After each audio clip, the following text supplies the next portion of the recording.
Vous écoutez le podcast Devenir écrivain avec Lucie Castel, épisode 185.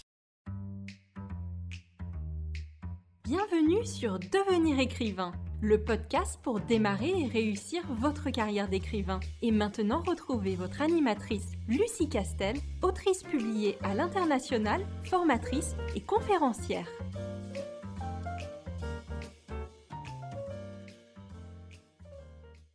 Bonjour, je suis ravie de te retrouver pour un tout nouvel épisode qui sera consacré aujourd'hui à l'incipit ou l'incipit, ça dépend si tu es un latiniste du dimanche ou pas.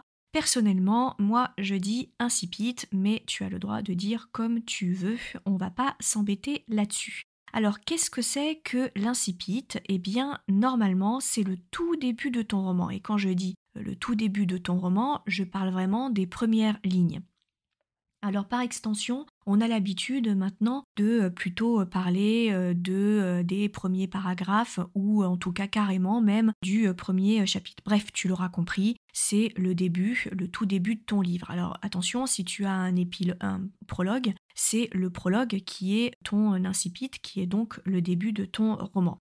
Alors, ce qui me paraît intéressant d'aborder avec toi, c'est les différents types d'incipit avec lesquels tu vas pouvoir jouer. Alors, il n'y a pas de hiérarchie entre ces incipits qui dirait qu'il y en a un qui est meilleur que l'autre, c'est juste qu'ils existent et chacun a des avantages et des inconvénients.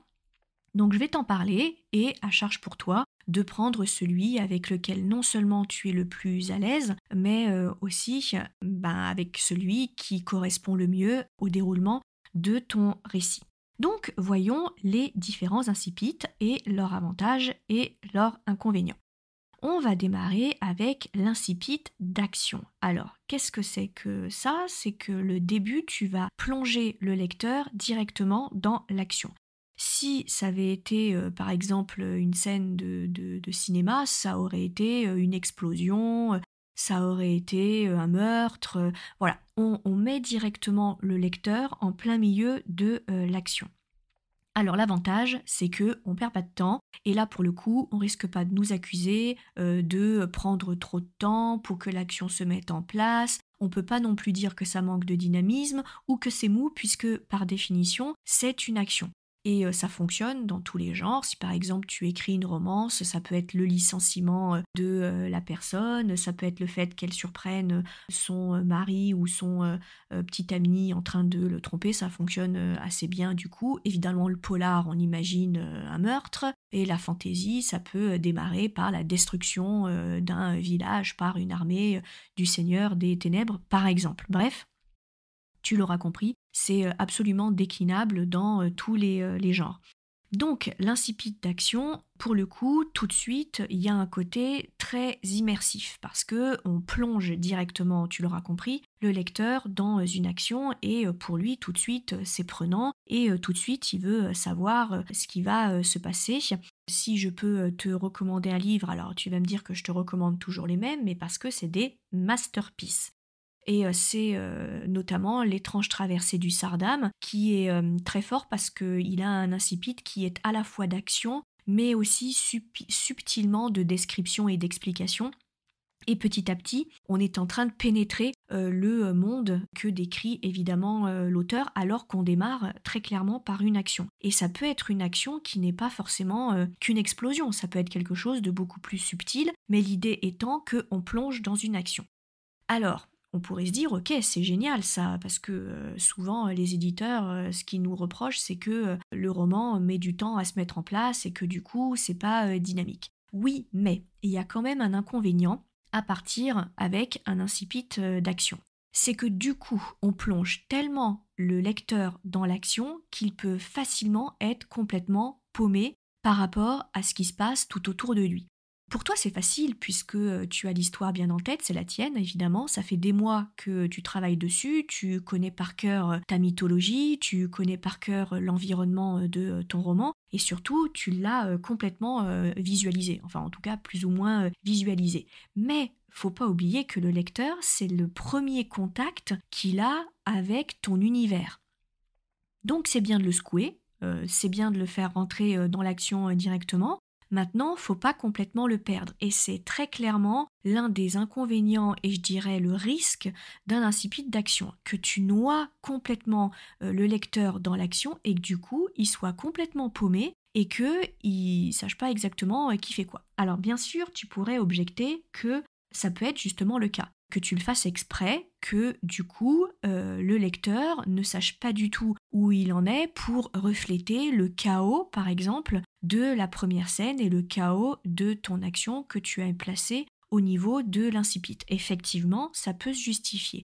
Néanmoins, je t'encourage quand même à pas trop user, donc c'est-à-dire pas abuser de cette technique narrative parce que sinon tu vas lasser le lecteur. C'est-à-dire que si c'est trop compliqué pour lui, ça va être dur de le convaincre, en tout cas par ton roman, de continuer la lecture. Dis-toi bien toujours que l'attention du lecteur, elle est extrêmement volatile. Pourquoi ? Pas parce que c'est quelqu'un qui n'est pas concentré par définition, on l'est tous comme lecteur, mais que le lecteur se trouve dans un environnement. Et dans un environnement qui peut à tout moment le faire décrocher de la lecture.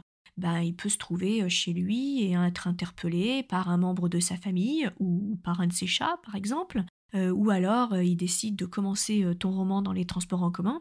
Et on sait que même avec des écouteurs, il peut à peu près tout se produire dans les transports en commun et on peut facilement être dérangé. Bref, il y a tout un tas de raisons qui peuvent expliquer que l'attention de ton lecteur est facilement détournable. Donc, si ça dure trop longtemps, le fait d'être paumé et de plus savoir où je suis et de plus savoir qui fait quoi et de ne pas identifier des personnages principaux, eh bien, ça risque de rendre la lecture très difficile et surtout, il risque de fermer le livre et de ne plus le rouvrir. Donc, c'est l'avantage et l'inconvénient de cet incipit d'action. Passons maintenant à l'incipit de description, ou on l'appelle aussi l'incipit d'introduction. En fait, dans ce roman, pour le coup, on va démarrer par une explication de contexte.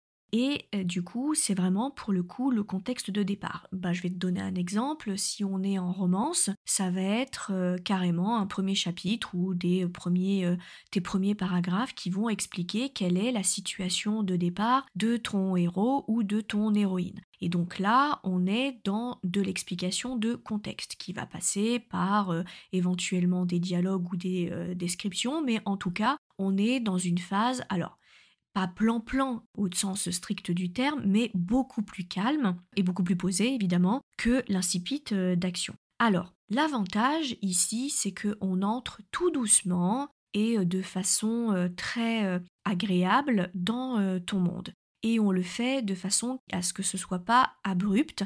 Et là, pour le coup, c'est bien balisé. Donc ton lecteur ne risque pas d'être complètement perdu et paumé et d'avoir le tournis. Là, c'est une lecture qui est dite du coup confortable. Et donc, ça peut être tout à fait un choix de ta part. C'est pas parce que je parle d'incipit de description et d'introduction que c'est péjoratif. Bien au contraire. Il y a plein de romans absolument merveilleux et des classiques notamment qui démarrent par un incipit de placement du contexte de départ à partir du moment où c'est bien écrit, où c'est fluide et où tu ne fais pas des phrases qui vont durer à peu près 5 ou 6 lignes. Donc ça, c'est aussi intéressant.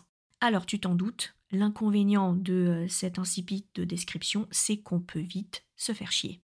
Et ça peut vite traîner en longueur, et alors c'est là qu'on a le fameux argument des éditeurs « oui, mais ça met trop de temps avant de rentrer dans l'action et dans le vif du sujet ». C'est généralement là que ça se joue, puisque j'ai déjà eu l'occasion de le dire dans des précédents épisodes de podcast, l'éditeur, pour se faire une idée, va pas attendre de lire l'entièreté de ton roman. En règle générale, ça se décide avec le pitch, le synopsis et les premiers chapitres de ton roman. Alors c'est sûr que si sur les 3 ou 4 premiers chapitres, on est sur l'explication de contexte, ça va pas le faire. Et ça va pas le faire particulièrement à l'heure actuelle où on attend des romans qui soient très punchy et qui soient écrits un peu à la manière d'une série Netflix, hein. Donc quelque chose qui soit beaucoup sur le page turner. Et ça, clairement, l'incipit de description ou d'introduction, il faut y aller mollo sur le nombre de pages et sur la manière dont tu vas introduire le contexte de départ. C'est-à-dire que tu peux tout à fait faire une description, c'est pas le problème, mais il faut que tu mettes de la vie dans cette description et par exemple de faire appel aux 5 sens du lecteur et entrecouper par exemple cette description par un dialogue ou par une action quelconque, histoire de faire un peu vivre ton incipit d'explication et tu peux assez facilement l'illustrer par quelque chose que va faire le héros ou l'héroïne et qui ne sera pas évidemment de l'ordre de l'action punchy qu'on peut avoir sur l'incipit d'action. Ensuite, le troisième type d'incipit, c'est celui du dialogue. Alors je sais que beaucoup d'éditeurs sont très frileux à l'idée de faire cet incipit de dialogue. Pourquoi ? Parce que je vais te parler là pour le coup de l'inconvénient avant de te parler de l'avantage. L'inconvénient, c'est de démarrer direct par un dialogue. Et alors c'est compliqué parce que le lecteur, du coup, va rentrer dans ton roman avec des personnages qu'il ne connaît pas du tout. Et si jamais tu me fais un dialogue qui compte plus de 2 personnages, il va vite être perdu parce que lui, le lecteur, il ne les connaît pas encore, ces personnages.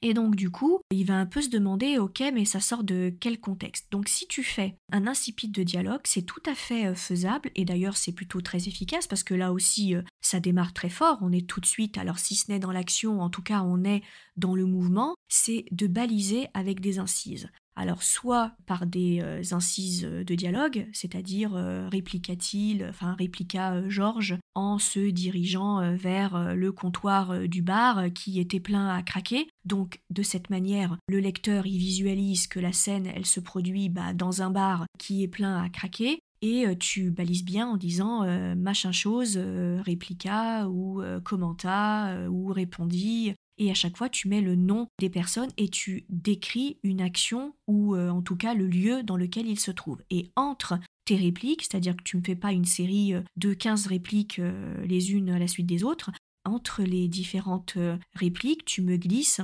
quelques petites phrases de contexte pour situer dans l'environnement dans lequel se situe le dialogue. Et c'est plutôt très efficace. Enfin, moi, en tout cas, je sais que c'est un incipit que j'aime bien pratiquer et que j'aime bien lire aussi. Donc, quand c'est bien fait, il n'y a pas de raison, j'en suis la preuve vivante, il n'y a pas de raison que les éditeurs n'apprécient pas ce type d'incipit. Et enfin, le quatrième incipit dont j'aimerais te parler, c'est ce qu'on appelle l'incipit flash forward ou l'incipit flashback. Alors le flash forward, c'est un chapitre, ou en tout cas une partie de chapitre, des paragraphes, que tu mets à un instant T dans ton roman, mais qui en réalité se dérouleront bien plus tard. C'est-à-dire que là, rapporté à l'incipit, ça veut dire que tu vas mettre en premier chapitre ou en prologue, par exemple, une scène qui aura lieu bien plus tard dans ton roman. Et là, je vais te citer un roman dont je sais que tout le monde a entendu parler, mais il y en a plein qui pratiquent ce type d'incipit, c'est Twilight. Twilight, le premier volet, on démarre par ce qui va se passer sur Bella qui est en danger de mort et on se doute bien que c'est pas par là que l'histoire va commencer et qu'à un moment on va faire un retour en arrière qui va expliquer pourquoi l'héroïne se retrouve dans une situation de mort imminente. Donc ça, c'est quelque chose qui est très, très efficace. Et puis il y a l'inverse, et l'inverse, c'est évidemment le prologue ou le chapitre 1 qui est un flashback et qui peut se dérouler juste un peu avant ta ligne temporelle principale ou carrément des siècles avant ta ligne temporelle principale. Si tu es en fantasy, par exemple, c'est quelque chose qui est souvent pratiqué. Donc l'avantage, c'est que ça met l'eau à la bouche et c'est extrêmement intriguant, surtout que en plus, cet incipit peut mélanger tous les précédents. C'est-à-dire que, par exemple, si tu me fais un incipit type flash forward, tu peux très bien le démarrer par un dialogue, tu peux le démarrer par une description ou tu peux le démarrer par une action. Idem pour un incipit qui serait un incipit de flashback. Néanmoins, l'inconvénient, c'est que tu risques de perdre un peu le lecteur dans la ligne temporelle et que du coup, il se demande « Ok, mais alors là, je suis où et je suis quand ?» Donc, moi, je te recommande, si tu choisi d'utiliser ce type d'incipit qui est très efficace, c'est de baliser. Et la façon la plus facile de baliser, c'est de mettre un repère temporel, notamment juste en dessous de ton chapitrage, tu mets, 14 février 1968. Et quand tu en as fini avec l'année 1968, eh bien, tu mets chapitre 2, par exemple, ou chapitre 1 si c'était un prologue, et tu mets 15 mai 2023. Et de cette façon, le lecteur, il a bien compris qu'on avait donc, du coup, un chapitre qui était soit bien en avance, soit bien avant. Alors, quand c'est un incipit de flash forward, généralement, tu vas utiliser une scène très choc et le lecteur sait plus facilement qu'il s'agit d'une scène qui aura lieu bien plus tard parce qu'elle est tellement choc que le personnage dont il est question et dont on se doute que c'est le protagoniste, il est sur le point de lui arriver quelque chose d'absolument terrible et du coup il le comprend assez vite. Néanmoins, quand tu démarreras ta ligne temporelle principale, moi je te recommande de soit démarrer par un mois auparavant ou 3 ans auparavant, ou carrément mettre la date en dessous du chapitre, c'est encore le plus facile. Et donc ça fonctionne très bien. Voilà ce que je voulais te dire concernant les incipits, et je ne saurais trop te conseiller de vraiment, vraiment bétonner et de réfléchir au sens que tu veux donner à cet incipit, parce que n'oublie jamais que ce soit l'éditeur ou le lecteur, eh bien il commence par ça. Et je te dis à très très vite pour un nouvel épisode de podcast. Si tu veux apprendre à écrire un roman de qualité professionnelle et séduire les éditeurs, si tu veux qu'une équipe complète de professionnels t'accompagne dans ce projet, tu dois rejoindre Devenir écrivain, projet best-seller. C'est la formation la plus complète et individualisée pour t'aider à concrétiser ton rêve d'écriture. Inscris-toi sur licar.fr/formation, licares.fr/formation pour avoir toutes les informations. Beaucoup de nos anciens stagiaires réalisent actuellement leur rêve d'être écrivain professionnel, alors toi aussi, rejoins-les sur licar.fr/formation.